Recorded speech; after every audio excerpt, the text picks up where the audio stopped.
समृद्धी महामार्गावर खिळे ठोकलेले, जर ते खिळे ठोकणारा मला भेटला असता तर नक्कीच बदलून काढलं असतं. म्हणजे आता तुम्ही पण कायदा हातात घेणार? समाजकंटकांना पण तुम्ही हाच प्रश्न विचारणार का? बघितला नाही का व्हिडिओ, किती मोठे मोठे खिळे होते तिथे.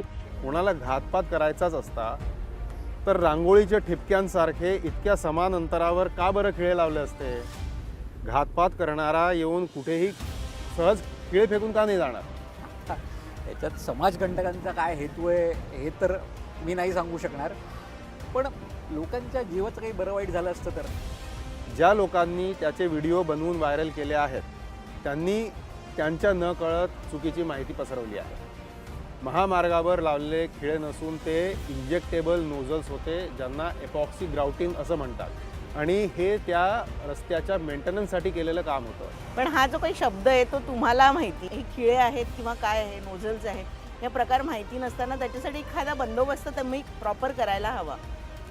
त्यासाठी जी जी खबरदारी घ्यायला हवी होती ती ती घेतली गेली होती. त्या कामाच्या आजूबाजूला बॅरिकेडिंग करून तो भाग बंदसुद्धा करण्यात आला होता. पण रात्रीच्या वेळी कोणीतरी ते बॅरिकेडिंग सरकवून पुढे जाण्याचा प्रयत्न केला असावा.